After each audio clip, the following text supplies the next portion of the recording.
Hi, good afternoon, everybody, and especially for my American friends and American followers, I really wish you a happy Thanksgiving. So, for those of you who don't know about Thanksgiving, it's a very important day in America. It's the one day of the year when everybody comes together to eat and drink and to be thankful for a nice meal and to be with friends and family. But what happens if you have no family and have no friends? This is a problem not just in America but all around the world. And some people might enjoy actually eating alone, and it happens a lot in many countries, especially in America. Everyone has a very busy life. Sometimes friends and family live very far away from each other. But to eat alone for a special occasion like Christmas, birthdays, Thanksgiving, and many other events is really, really difficult. So, today I want to share with you some beautiful experiences when I was traveling around the world, when I was alone, but I had a very enjoyable experience where I was able to meet people and eat together. So, this is not a complete guide, a survivor guide to eating alone, but just some of my experiences I'd like to share with you. So, the first one, of course, is actually eating in America. I was in New York many years ago. Unfortunately, I wasn't in contact with my friend Linda, who lives in New York. And I really wanted to try the famous chowder, which is a traditional dish from New York. And then I discovered like a bar, and these food bars are so popular in America. It's where you actually sit alone at a bar, and it's sort of like horseshoe shaped, and in the middle you've got the chef or you have the waitress who take your order, who chat with you, or you can even watch the food being made. And I had this experience at the Grand Central Station in New York, and it was just wonderful. I had such a lovely experience, and I won't forget that. So that was my first, a very special experience I had. Um, the second one I want to tell you about is that often Thanksgiving is sometimes organised by churches, and this is very important in America. I've also seen that at the American Church in Paris and many different types of churches, and also in different places of worship where you attend a service and afterwards you have lunch or dinner with the community, and that's wonderful. I remember going to a Thanksgiving dinner at the American church, and it was wonderful. It really brought people from all over Paris who perhaps were alone, maybe far from their American family, but they wanted to enjoy the traditional turkey and pumpkin pie. So now I'll go on to other experiences. I used to live on a kibbutz in Israel, and on a kibbutz you have your own flat or house, but you also have a communal kitchen. And most people would eat in the communal kitchen on the kibbutz, and that's what I did. And I loved it, especially on a Friday night when it was Shabbat. We had wine, we had special food, and I would sit at the table with maybe 20 or 30 different nationalities, sharing stories. It was just wonderful.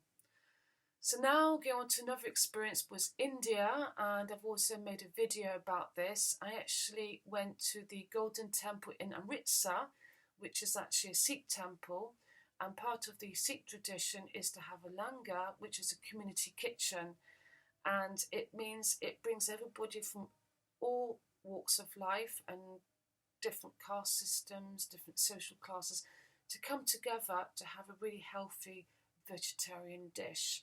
And you can do that in England, you can do that in France, wherever you find a Sikh temple. But the one in Amritsar was special because it's the largest community kitchen in the world. And when you're actually sitting with 1,000 people in one sitting, it's impossible to feel alone when you're actually eating. So that's India. Then I have the experience of eating in Singapore and Malaysia, which has wonderful food. And what's common in Singapore and Malaysia and other Asian countries is to have a food court. So you go to large food courts, and around the food court you might have about 5 or 6 or maybe 20 different stands selling different specialities, very cheap as well. So you help yourself to some food, you sit at a table, and then afterwards there's often entertainment. And for example, in Malaysia, where you've got different communities, Tamil, Chinese, Malay, and other different ethnic minorities, wonderful dancing, wonderful singing. It was wonderful, colourful, and amazing. So going to a food court is another way of actually being alone but eating with other people. Another experience which most of you might know is when I was young, I used to travel all around the world, and I used to stay in a hostel. Why? Because it was cheap. I could meet other travellers. I could mix, mingle, and meet other travellers, exchange stories about where we were visiting, and also eating together. So that is another experience. I'm just thinking about others, yeah. And here are some more modern ways. Like, for example, now you have what we call Meetup, and Meetup is an international platform that brings people together according to different interests. So, for example, in Paris, there are meetup groups for people that actually enjoy eating in restaurants. So you could actually join a meetup group and go to the same restaurant with other members of the group and have a great time. So that's another idea. In France, in May, there's sort of like a bit of a cultural event called Fête de Voisin, which means party for your neighbours, and it's once a year neighbours come together. Normally it's on a Friday evening, and they have apéro together. So that's another idea. And then there are many different ways, but if you're not able to go out, or maybe you don't want to go out, you feel very shy, another idea is to watch a mukbang. That's also something that was invented in Asia.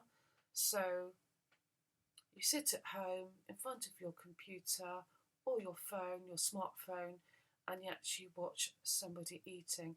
That's something I've not done, but I could do one day if you would like me to. And the last I'm going to say is very important, is that when you are alone, never drink alcohol. This is something I learnt from a famous professor from Oxford University, and that's why today I'm actually drinking hot chocolate from my lovely William Morris mug that my aunt gave me. So everybody, this is not a complete survival guide to eating alone, but just want to share with you my experiences. Maybe if you have something to share, please write in the comments, and I wish all of you a lovely day.